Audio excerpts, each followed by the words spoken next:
اور انہوں نے کہا میں عوام پہ بوجھ نہیں ڈالوں گا. اس ہفتے پتہ نہیں کیا علی پرویز صاحب نے اور اورنگزیب صاحب نے جادو کیا شہباز شریف کے اوپر، یا زبردستی کر لی بیچارے کے ساتھ، کیونکہ شہباز صاحب تو قوم کے ساتھ کھڑے ہیں اور ہمارے دکھ و درد میں شامل ہیں اور پیسے بچا رہے ہیں، آسٹیرٹی کر رہے ہیں. لیکن پتہ نہیں علی پرویز نے کیا شہباز صاحب کو پٹی پڑھائی، شہباز صاحب مان گئے اور یہ 184 روپے پیٹرول میں ڈیزل میں بڑھا دیے اور 138 روپے پیٹرول میں بڑھا دیے.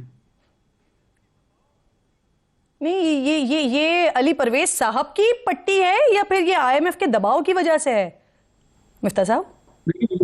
دیکھیں ایمانداری کی بات یہ ہے کہ فیصلہ شہباز شریف صاحب کا ہوتا ہے، اور یہ جو ٹیکس بڑھایا ہے انہوں نے، اس سے تو خیر پیٹرولیم منسٹری کا کوئی تعلق ہی نہیں ہے. جو آپ نے پیٹرول کے اوپر ٹیکس بڑھا دیا ہے، آپ نے 55 روپے ٹیکس بڑھایا، آپ نے آج 25 روپے آپ نے پہلے بڑھایا تھا، 7 مارچ کو 80 روپے اب تک آپ پیٹرول پہ بڑھا چکے ہیں. اور اس کا کیا جواز ہے؟ مطلب ایک طرف آپ کہہ رہے ہیں کہ ہم عوام، یا تو یہ نہ کہنا کہ ہم عوام کے دکھ و درد میں ان کے ساتھ کھڑے ہیں، یہ کہنا چھوڑ دیں تو پھر ٹھیک ہے. آپ نے کہا یار ہم کو پیسوں کی ضرورت ہے، ہم کو ٹیکس کی ضرورت ہے، ہم کو جہاز خریدنے ہیں ہمارے بچوں کے لیے، بھتیجوں کے لیے، بھتیجوں کے لیے. مفتیٰ صاحب مجھے ایک چیز کلیئر کیجئے، کیا 160 روپے جو لیوی ہے وہ آئی ایم ایف نے کہا تھا؟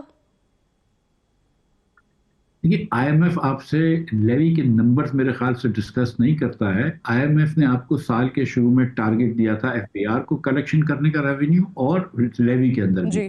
لیوی کے اندر تو ایکچولی آپ نے کراس کر دیا ہے، جو آئی ایم ایف سے وعدہ کیا تھا آپ نے اس سے زیادہ کر دیا. لیکن کیونکہ ایف پی آر 600 ارب روپے ٹیکس جمع کرنے میں پیچھے رہ گیا ہے، کیونکہ 600 ارب روپے اپنے ٹیکس ہدف سے پیچھے ہے، اس لیے ان کو وہاں سے پیسے جمع کرنے ہیں. اور دوسرا یہ ہے کہ انہوں نے کچھ پیسے رکھے ہوتے ہیں کہ جو P S D B M کے جو خرچہ بڑھ رہا ہو تو وہاں پہ کم کر دیتے ہیں، وہ انہوں نے خرچے بھی زیادہ کر دیے ہیں تو کٹوتیاں بھی نہیں لگا پا رہے خرچوں میں.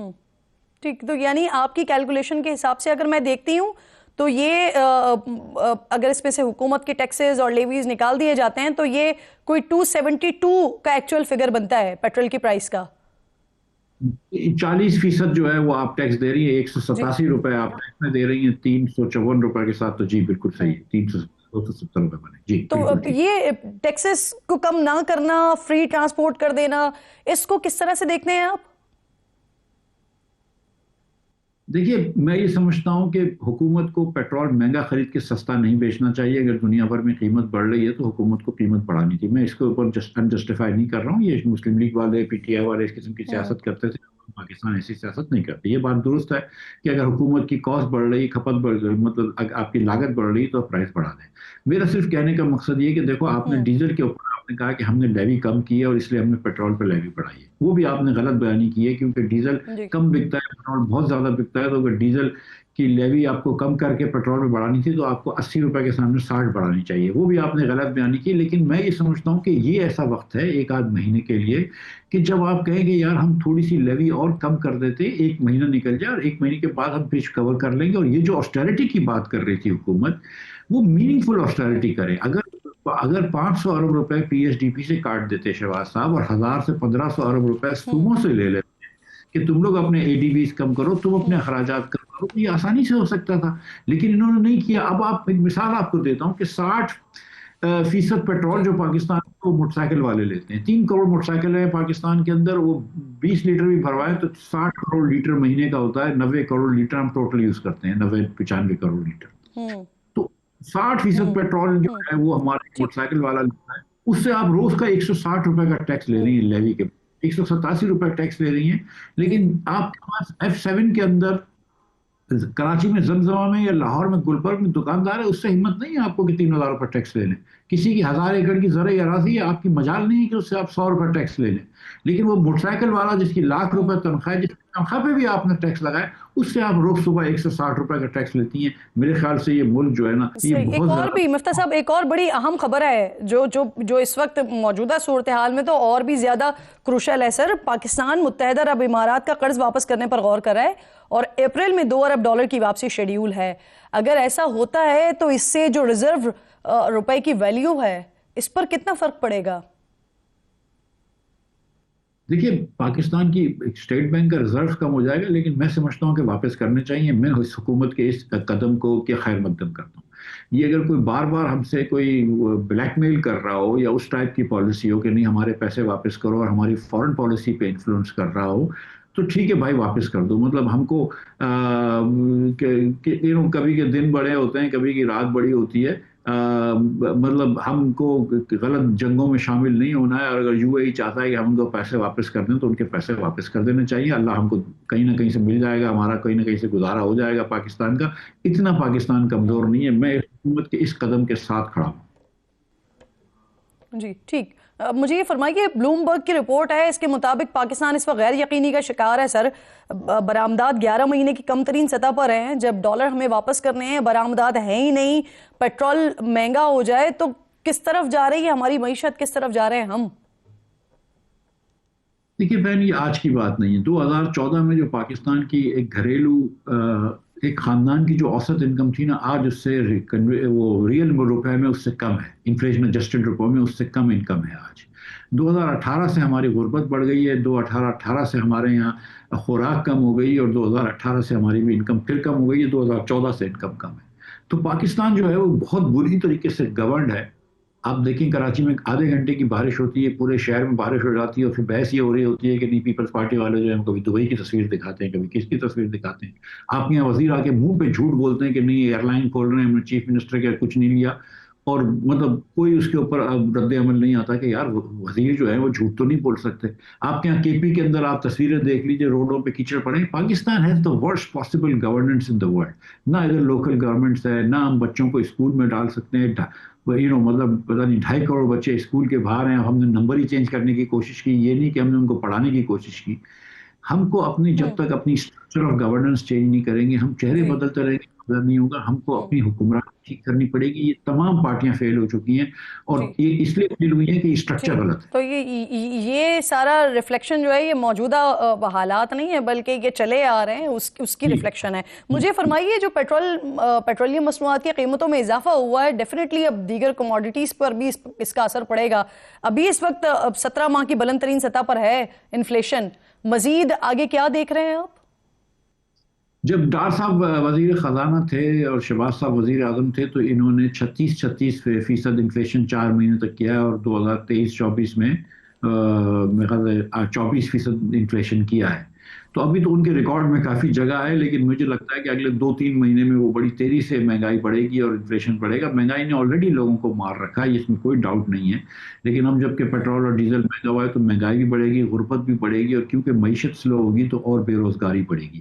لیکن دیکھیں شہباز صاحب نے پچھلے 4 سال ضائع کرے. پچھلے 4 سالوں میں آپ کے پاس تیل سستا ہو گیا تھا, 3 سالوں سے آپ کے پاس دیگر کموڈیٹیز تھیں, یوریا, دیگر جو ہم وغیرہ سب سستا تھا, لیکن شہباز نے 1 پیسے کا ریفارم نہیں کیا. یہ صرف کرسی پہ بیٹھے ہیں. مفتاح صاحب, اس وقت عوام بہت زیادہ اذیت میں, تکلیف میں. کل رات سے یقیناً آپ بھی وہ میسیجز موصول کر رہے ہوں گے, مجھے بھی موصول ہو رہے ہیں, لوگ پوچھ رہے ہیں, آپ کہہ رہے ہیں یہ مزید بڑھے گا ابھی. مجھے فرمائیے کہ جماعت اسلامی تو نکل رہی ہے, انہوں نے تو آج سے یہ احتجاجی تحریک کا اعلان کر دیا ہے. عوام پاکستان پارٹی, آپ لوگ کچھ سوچ رہے ہیں اس حوالے سے؟ دیکھیے میں گزارش کرتا ہوں, کل شاہد عباسی صاحب انشاءاللہ 2 بجے دوپہر کو شاید پریس کانفرنس کریں گے. دیکھیں یہ ہم احتجاج والے لوگ نہیں ہیں, دھرنے والے لوگ نہیں ہیں, اور ہم یہ بھی سمجھتے ہیں کہ حکومت کی مجبوری تھی قیمت بڑھانے کی. لیکن ہم جس قسم کی ان کو کرٹیک کرتے ہیں, ہم کسی کو چور ڈاکو نہیں بول رہے. ہم یہ کہہ رہے ہیں کہ یار پالیسیز آپ کی غلط تھیں, آپ کو ڈی ریگولیٹ کر دینا چاہیے تھا. آپ کو پتہ ہے کہ ڈیزل بڑی تیزی سے مہنگا ہوا ہے, لیکن پاکستان میں جو ریفائنریاں بنا رہی ہیں ان کو کروڈ سستا مل رہا ہے, ان کو بہت نفع ہو رہا ہے. یہ غلطی آپ نے کی ہے. جب آپ نے 7 مارچ کو ریفائنریوں کو نفع بڑھا دیے, وہ بھی آپ نے غلطی کی تھی. اس وقت آپ کو ٹیکس لگانا تھا. ہم تو حکومت کی اصلاح کرنا چاہ رہے ہیں. ہم پاکستانی ہیں, ہم چاہ رہے. دیکھیں میں نے ابھی آپ کے سامنے کہا کہ جب یو اے ای کی بات آئی, میں نے کہا اچھا ان کے پیسے ان کو دے دو, ختم کرو, ٹھیک ہے. مطلب اگر ہم نے کسی سے بلیک میل نہیں ہونا. لیکن یعنی شارٹلی مفتاح صاحب, سڑکوں پر آنے کا پلان نہیں ہے آپ لوگوں کا؟ نہیں, کوئی سڑکوں پہ آنے کا پلاٹ نہیں ہے. ویسے ہی مطلب اتنا پیٹرول مہنگا ہو گیا ہے تو ادھر روٹی ڈھونڈنا مشکل ہو گئی ہے. سڑکوں پہ آنے کا پلان. لیکن میں یہ سمجھتا ہوں کہ ملک میں جب ہی ترقی ہوگی جب شہباز صاحب وزیر اعظم نہیں ہوں گے. شہباز صاحب اور ملک معاشی ترقی ایک ساتھ نہیں دیکھ سکتے. ہم نے 4 سال میں دیکھ لیا ہے کہ شہباز صاحب ہر چیز کر سکتے ہیں, معاشی ترقی نہیں لا سکتے. بہت شکریہ آپ کا. مفتاح اسماعیل صاحب پروگرام میں موجود ہیں. ہم گفتگو کر رہے تھے ابھی ساری سچویشن کو حکومت کس طرح جسٹیفائی کر رہی ہے. بات کریں گے, حکومت کے سامنے تمام سوالات رکھیں گے بریک کے بعد.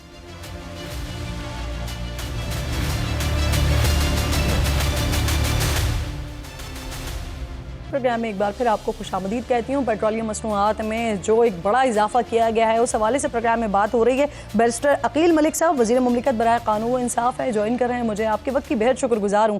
سر, کل رات اچانک سے ایک بڑا اضافہ کیا گیا. اس اضافے میں جو پیٹرولیم لیوی ہے یہ 55 روپے کا اضافہ ہے. 460 میں سے 160 روپے تو صرف لیوی کے ہو گئے ہیں. ایک طرف آپ لوگ عوام کو ریلیف دینے کی باتیں کر رہے ہیں, دوسری طرف اپنے جو اضافی ٹیکسز ہیں وہ بھی لگا رہے ہیں, کم نہیں کر رہے ہیں.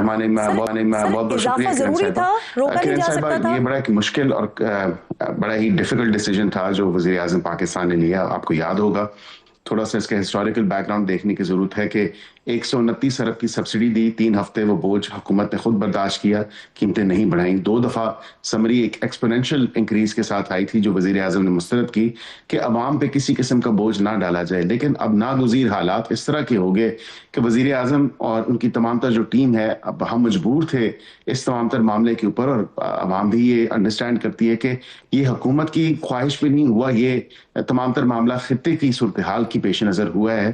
آپ کو پتہ ہے کہ جو خطے کے اندر جنگ ہے اسٹریٹس آف ہارموز کے حوالے سے, تیل کی آمد و رفت کے حوالے سے, اس حوالے سے پھر ہمارے پاس جو آپشن اور تو کوئی نہیں تھا, یہی ایک آپشن تھا کہ کچھ تھوڑا بہت جو ہے اس کو کیا جائے. سر, میں نے لیوی کے حوالے سے پوچھا ہے, لیوی کا خطے کی صورتحال سے کیا تعلق ہے سر؟ نہیں, بالکل اس میں ہے, کیونکہ آپ کی انشورنس کاسٹ بھی بڑی ہیں, آپ کی جو ٹرانسپورٹیشن کاسٹ ہیں وہ بھی بڑی ہیں, اور یہ بھی نہیں پتا کہ شپ کب آئے گا کب نہیں آئے گا. 2 شپس آئے تھے اور وہ 2 شپس جو ہیں پرانی قیمت پہ ہی آئے تھے, اور اس کے حوالے سے تمام تر تفصیلات جو ہیں وہ ہم نے ڈسیمنیٹ بھی کی ہیں, بتایا بھی ہے. لیکن اس کے ساتھ آپ یہ بھی تو دیکھیں جو حکومت نے اچھے اقدامات دیے ہیں کہ ان مشکل حالات میں عوام کو تنہا نہیں چھوڑا, چاہے وہ پنجاب کے حوالے سے ہو, چاہے وہ وفاق کے حوالے سے ہو, چاہے وہ دیگر ہو. آپ فارمرز کی بات کریں, کسانوں کی, ان کو ٹارگیٹڈ سبسڈی دی گئی ہے. سر, جن جہازوں کا آپ تذکرہ کر رہے ہیں, گزشتہ دنوں بتایا تھا آپ لوگوں نے کہ ایران نے پاکستان کے 20 جہازوں کو آبنائے ہرمز سے گزرنے کی اجازت دی ہے. روز 2 جہاز آبی گزرگاہ سے گزر کر پاکستان پہنچے گے. اگر ان جہازوں میں تیل آ رہا ہے سر, تو پھر حکومت نے یکدم اتنا بڑا اضافہ کیوں کر دیا؟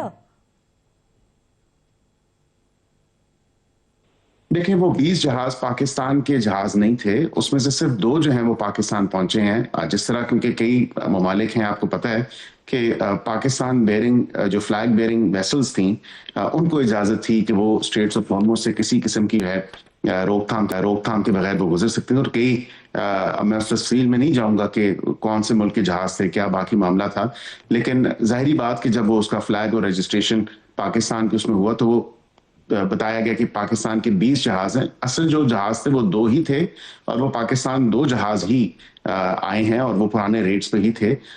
اسی حوالے سے ہماری حتی الامکان کوشش تھی کہ عوام پہ کسی قسم کا برڈن یا بوجھ نہ ڈالا جائے. اور اب جب بالکل اس صورتحال پہ پہنچے کہ جب آپ کو دیگر میکنزم سٹارٹڈ سبسڈی کی طرف جانا ہے, وہ ہم نے دی. نہیں سر, آپ سبسڈی کی بات کر رہے ہیں تو یہ بتائیں نا کہ یہ جو لیوی ہے یہ تو سیدھا حکومت کے پاس جا رہی ہے نا, ٹرانسپورٹ سے یا عالمی مارکیٹ کی اس وقت جو بھی صورتحال ہے اس سے لیوی کا کیا لینا دینا ہے سر؟ کوئی لینا دینا نہیں ہے.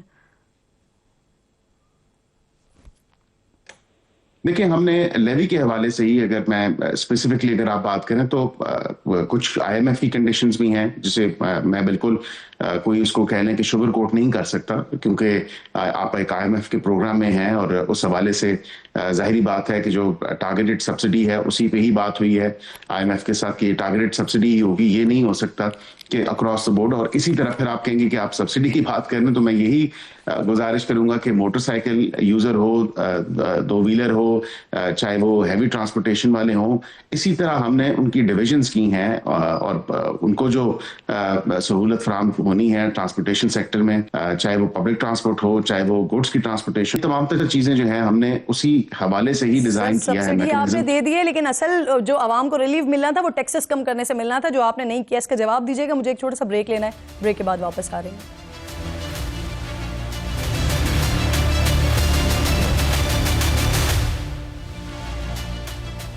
پروگرام میں ایک بار پھر آپ کو خوش آمدید کہتی ہوں. بیرسٹر عقیل ملک صاحب میرے ساتھ موجود ہیں. ملک صاحب، ایک طرف جو پاکستان کے عوام کے ساتھ جو کچھ ہو رہا ہے وہ ایک الگ سلسلہ ہے، لیکن اس کے ساتھ ساتھ پاکستان کا ایک بڑا پازیٹیو کردار یہ کہ ہم میڈیشن کی کوشش کر رہے ہیں. پچھلے دنوں مصر، سعودی عرب، ترک وزرائے خارجہ بھی اسلام آباد آئے، لیکن اس کے باوجود بھی کل رات پھر ڈونلڈ ٹرمپ صاحب نے جس طرح کی دھمکیاں دی ہیں، جس طرح کی انہوں نے بات کی ہے، تو یعنی مستقبل قریب میں تو جنگ رکنے کے آثار نہیں دکھ رہے. ایسی ہوتی ہیں جس کو آپ کو بڑا کاشیسلی جو ہے اپروچ کرنا پڑتا ہے، اور بیک اینڈ پہ جو چیزیں چل رہی ہیں، جو گراؤنڈ ورک پاکستان نے لے کیا along with ترکی، سعودی عربیہ، مصر اور چین بھی، اب ظاہری بات ہے اس تمام تر معاملے پہ ہماری تو کوشش ہے کل نہیں بلکہ آج یہ جنگ جو ہے وہ رکے اور یہ تمام تر معاملہ جو ہے خیر و عافیت سے اپنے پائے تکمیل تک پہنچے اور خوش اسلوبی سے معاملات حل ہو جائیں. This tax time and of course جو ٹائم ہے وہ بیئر منیمم کرائیٹیریا یا چیزوں پہ جو انڈرسٹینڈنگ ہے، ایگریمنٹ ہے دونوں اطراف سے، اس پہ بات جاری ہے. پاکستان اس میں فیسیلیٹیشن اور میڈیشن کا جو رول ہے، بیک اینڈ فورتھ میسیجنگ، وہ پاکستان کر رہا ہے اور along with other countries as well. تو کوشش یہی ہے کہ جلد سے جلد تمام تر معاملہ ہو اور اس پہ بات آگے بڑھی ہے. حکومت ویسے لاک ڈاؤن کے حوالے سے سوچ رہی ہے؟ کوئی ایسی تجاویز ہیں آپ کے پاس آ رہی ہیں؟ جی بالکل، لاک ڈاؤن تو نہیں کہا جا سکے گا اس کو. میں اگر اسمارٹ لاک ڈاؤن کا نام دینا چاہتی ہیں تو بالکل اس کو ضرور دے دیں. اصل میں کچھ ایسے افیکٹو میجرز ہیں جس سے ڈے لائٹ کا استعمال زیادہ اور آپ کی بجلی جو ہے اس کا استعمال کم ہو. اسی طرح جو ہے آپ دیگر جو میجرز ہیں وہ لینے ہیں، چاہے اسکولز کے حوالے سے وہ تو آلریڈی ان پلیس ہیں. آپ کو پتہ ہے کہ ایک دن آن لائن کلاسز کے لیے کر دیا گیا ہے، دفاتر کے لیے بھی ایک دن جو ہے وہ آن لائن اس حوالے سے ہوگا تمام تر معاملہ، تاکہ فیول کی کنزمپشن کو کم سے کم کیا جائے. اسی طرح ہم نے جب ٹرانسپورٹیشن کی بات کریں تو ٹرانسپورٹیشن کو، پبلک ٹرانسپورٹ کو ہم نے پروموٹ کرنے کے لیے اور اس کا استعمال بڑھانے کے لیے، تاکہ اپنی گاڑیاں جو ہیں لوگ کم استعمال کریں اور کار پولنگ کی طرف جائیں یا پبلک ٹرانسپورٹ استعمال کریں، وہ میجرز ہم نے لیے ہیں. اور اسی طرح جو اگر اس کو اسمارٹ لاک ڈاؤن کا نام دے دیں تو بالکل اس میں دیا جا سکتا ہے، لیکن کچھ ایسے اقدامات ہیں مارکیٹس کے حوالے سے کہ ان کو جو ہے تقریباً 8 بجے بند کر دیا جائے، کیونکہ وہ صبح اگر مارکیٹس کھولیں بجائے اس کے کہ وہ 12 بجے کھولیں، وہ صبح 7-8 بجے کھل جائیں تو کم از کم گھنٹے وہاں سے پورے ہو سکتے ہیں.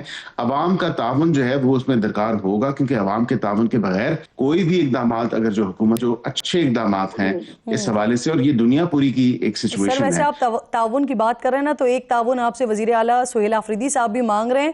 9 اپریل کو وہ لیاقت باغ میں جلسہ کرنا چاہ رہے ہیں، اور اگر آپ انہیں روکیں گے تو جہاں وہ روکیں گے وہیں پر ہی جلسہ کریں گے، تو تعاون کریں گے؟ اجازت دیں گے آپ انہیں؟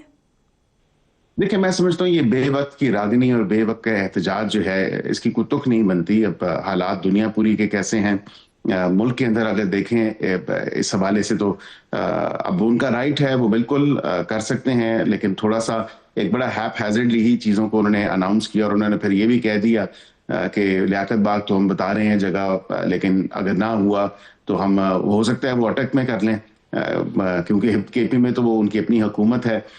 دیکھیں کچھ میجرز آپ کو افیکٹولی دیکھنے کی ضرورت ہے کہ کیا واقعتاً اس وقت احتجاج جب قوم اتنی مشکل اور ناظر رہی ہے اس خطے کی صورتحال کے حوالے سے، تو کیا واقعی آپ اجازت دیں گے نہیں دیں گے؟ سر بالکل بلیک اینڈ وائٹ میں تو نہیں کہہ سکتا، لیکن اس سیکیورٹی رپورٹس اور انٹیلیجنس رپورٹس کی نظر میں دیکھا جائے گا. یعنی میں نہ ہی سمجھوں. سر مجھے یہ فرمائیے، پچھلے دنوں سر کچھ اہم سیاسی ملاقاتیں ہو رہی ہیں اسلام آباد میں، یہ 28ویں ترمیم کی منظوری کے لیے کوششیں ہو رہی ہیں، اور یہ ترمیم ایک تو کب تک آ جائے گی، اور کیا اس مرتبہ سر وہ ایم کیو ایم کا وہ جو 140A ہے اس کو بھی شامل کرنے کے حوالے سے پیپلز پارٹی سے بات ہوئی ہے؟ اس حوالے سے کوئی دیکھیں مختلف چیزوں پہ بات ہوئی ہے. میں ان میٹنگز کا حصہ تو نہیں تھا، پریوی تو نہیں ہوں، لیکن سیاسی لوگ، سیاسی جماعتیں، سیاسی لیڈرز آپس میں ملاقات کرتے رہتے ہیں. مولانا صاحب سے بالکل بلاول صاحب کی ملاقات ہوئی، پھر خواجہ صاحب کی بھی ہوئی. یہ ملاقاتیں اچھی بات ہے، ہونی چاہیے. 28ویں ترمیم کے حوالے سے جو بتایا یا جو پوچھا، میں یہ آپ کو ضرور کہہ سکتا ہوں کہ یہ ایک کانورسیشن 26ویں اور 27ویں کے بعد ہی شروع ہو چکی تھی، اور وہ کبھی سرموہی کا شکار رہی، کبھی آن اینڈ آف مختلف چیزوں پہ جو ہے بات چیت ہوتی رہی.